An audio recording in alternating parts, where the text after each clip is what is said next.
Hello everybody. As you see, the title of this talk is Roots of Ecological Sensitivity in Gandhi's View of Chaturvarna and Nishkam Karma. The aim of this paper is to propose a paradigmatic reading of Gandhi's Chaturvarna and relate this issue with the principle of Nishkama Karma. Finally, to show how the violation of these principles lead directly or indirectly to an ecological imbalance. Gandhi's commentary on the Gita shows that he never believed in Varna as caste, nor as a strict adherence to hereditary professions, nor as psychological essence. This justifies my reading of the theory of Chaturvarna in compliance with Aurobindo and Sastri's reading of Chaturvarna in terms of four paradigms of Prajna, Shakti, Sankhalpa. Now, all these four paradigms are to be held in a holistic synthesis. Prajna, or the principle of wisdom or intellection, it needs to be synthesized with the principle of power, that is cognitive power or contextual sensitivities for implementing the theory to concrete situations in the face of all resistance. These needs to be further balanced with the principle of work or karma. Karma is not passive or unimaginative labor. It is not yielding inertly to the barrage of sensory stimulations coming from the external world, but it is to infuse innovative ideas, that is to bridge the gap between theory and ground reality.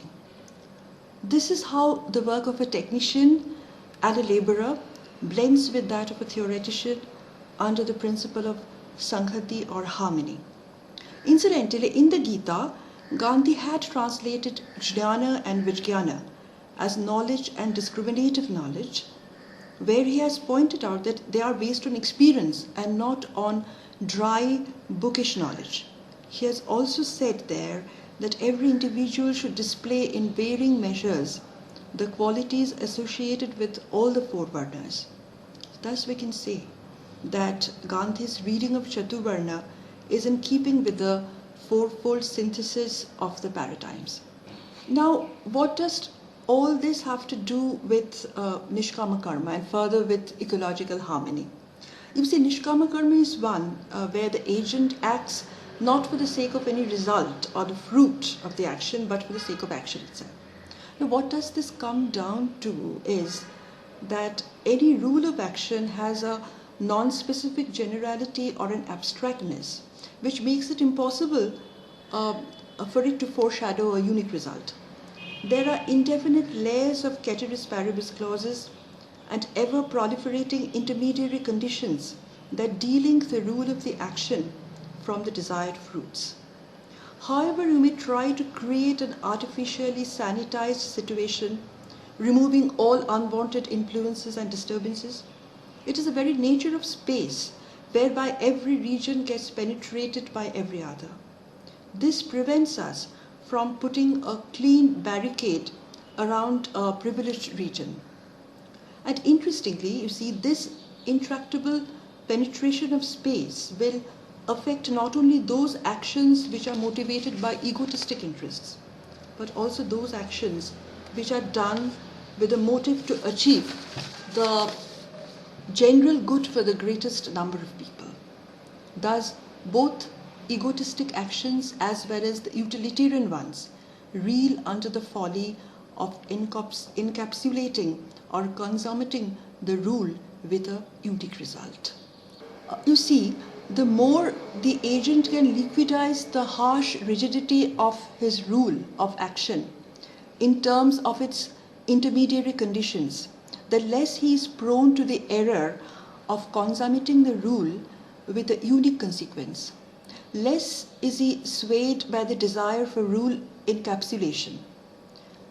To get over this unhealthy craving, it is to unfold his rule into an expansive stretch of intermediary phases.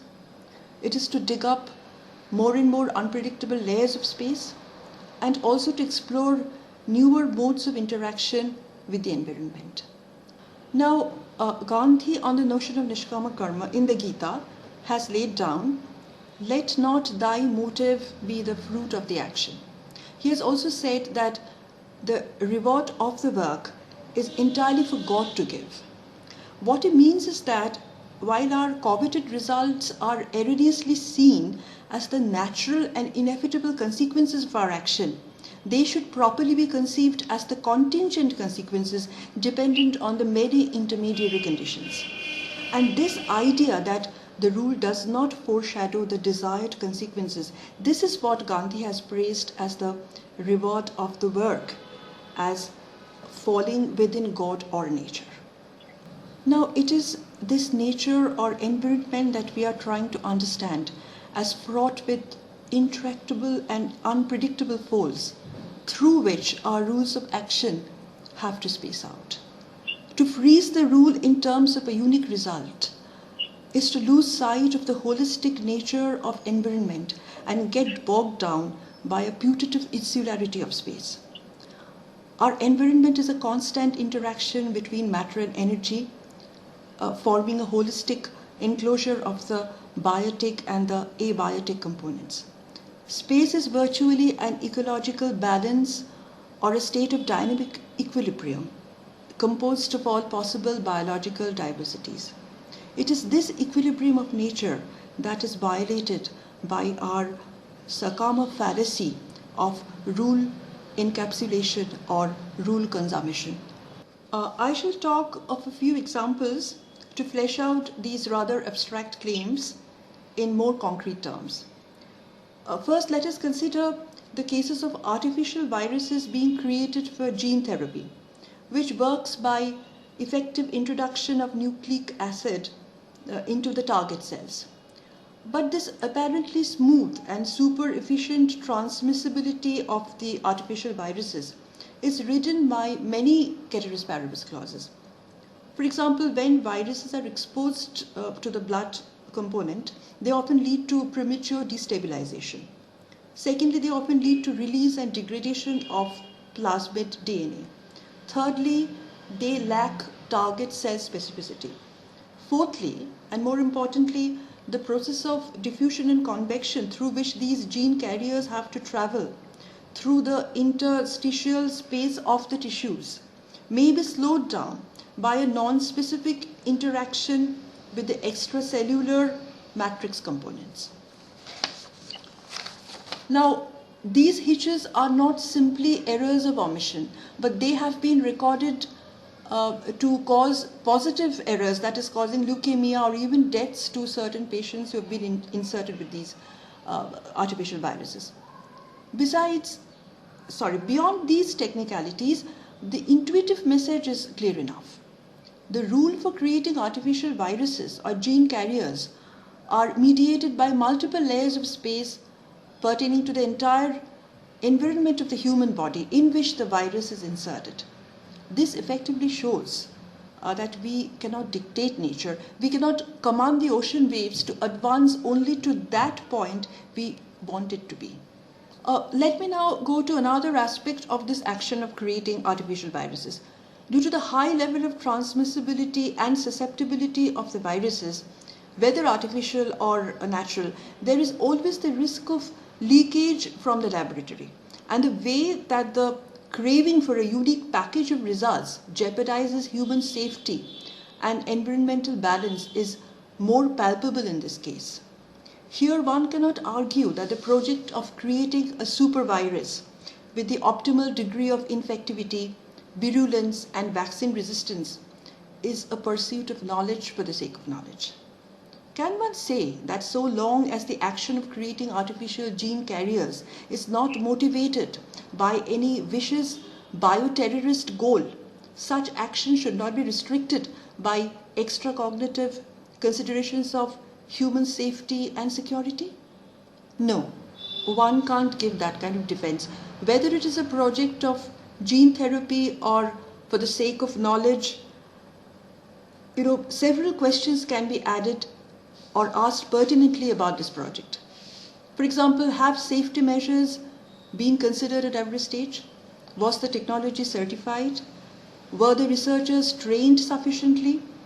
If a project of creating artificial viruses is restricted to a particular researcher, a particular time frame, a particular team of researchers, a particular level of competence, and a specific method of implementation, then all these restrictions show that the project was not a knowledge for the sake of knowledge, but it was blatantly a Sagama action. Now, it is not possible to work in a perfectly Nishkama mode. However much we stretch out the conditions embedded in the actions, to whatever extent we articulate its phases and subphases, however much we open out the range of applicability, still our desire for a particular result will always run ahead the actual stretch of the actions undertaken. But what we should do is to keep up a sustained effort of enriching our actions through an ever-expansive plethora of emergent conditions. Now, we have already noted that the Nishkama style of working out the success of transfection in gene therapy, that consists in foreseeing the possible failures and the viral transfection in every stage, and to take precautionary measures to rule out these failures. These measures would include biocompatibility and biodegradability of the materials with which the viruses are made, that the researchers unify all the components in a single nanoparticle so that each component sustains its functionality, it remains stable throughout the transport in the human body, and it dissembles in a controlled fashion when it enters the target cells. See, again here, the dominant idea is this, that overall the artificial virus should sense the environment of the human body and sustain its equilibrium. This is again another occasion to remind ourselves with our original project that it is through working in a Nishkama style that one is able to sustain ecological balance. As for avoiding the possibility of viral leak, scientists are themselves speaking of self-government and self-discipline, both at the individual as well as at the community level. Now, this self-government and self-discipline is nothing other than resisting the actions from being frozen in terms of uniquely coveted result. That is, one is to allow the rule its legitimate run along the proper stretch of space. And this includes a ventilation of ideas across the other members of the entire scientific community. Government supervision within the nation, global regulation framework, all these should not be looked upon as external impositions, but as investing the inner content of the rule with a qualitatively enriched expanse to flesh out its applications. Now let us shift to more common anthropogenic activities, like we all know, indiscriminate exploitation of natural resources, demographic increase, urbanization, widespread industrialization, deforestation, climate change, global warming, unsustainable development.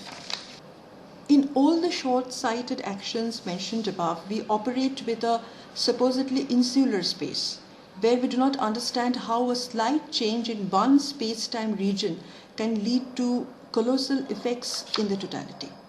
Sometimes the trajectory of these changes are long-drawn, subtle and unobtrusive. Sometimes they are quite concrete and tractable. For example, it is difficult to understand how industrialization causes climate changes, which in their turn increase the pathogen load. For it is slow, it is protracted and subtle. But it is relatively easier to understand how encroachment on wildlife habitats, deforestation, developmental activities, these lead to viral spillover from possible carriers like from bats to humans. Once bats lose their natural habitats, diverse species of bats tend to congregate in the same area. And this unusual congregation of different species of bats leads to an extremely high level of viral transmission from one species to another. Besides, it also opens up many routes of transmission to other animals and finally to humans. This species jump of viruses can be seen to be an ironic counterpart of the space jump that we perform in our patently Sagama actions. We lose sight of the long chain reactions that each of these short-sighted anthropogenic activities like mining, digging, cutting trees, etc. leads to.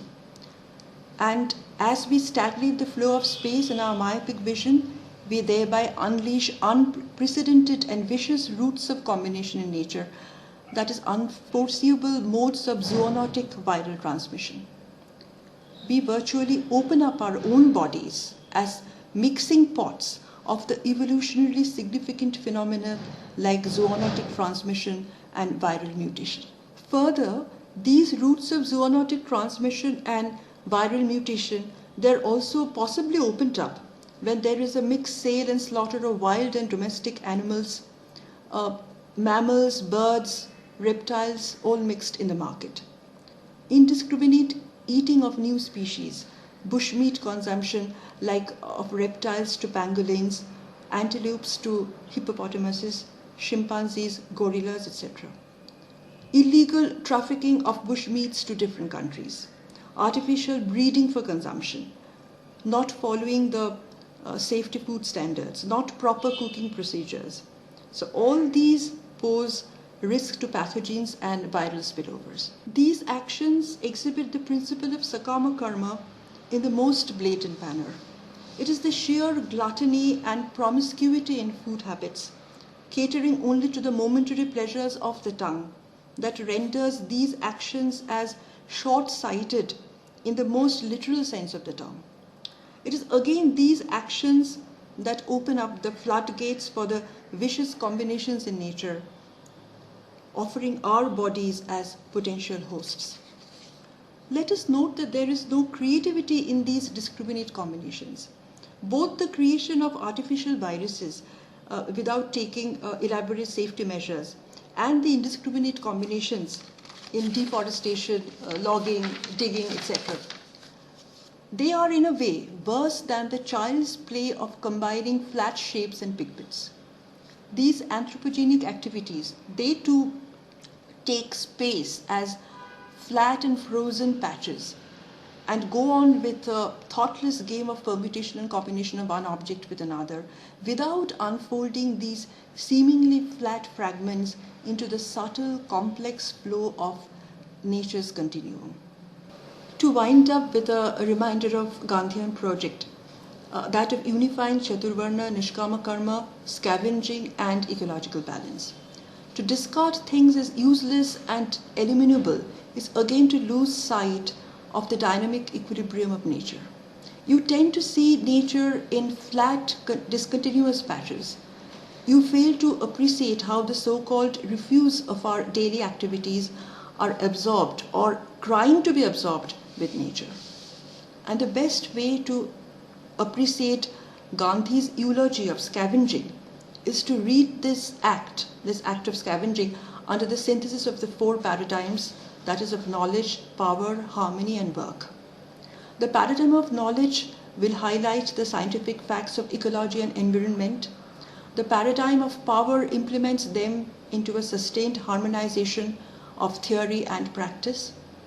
The principle of work or karma would consist in a dedication to the gritty details of actual real-time labor required for an honest and complete task of recycling and preserving our ecological balance. Thank you.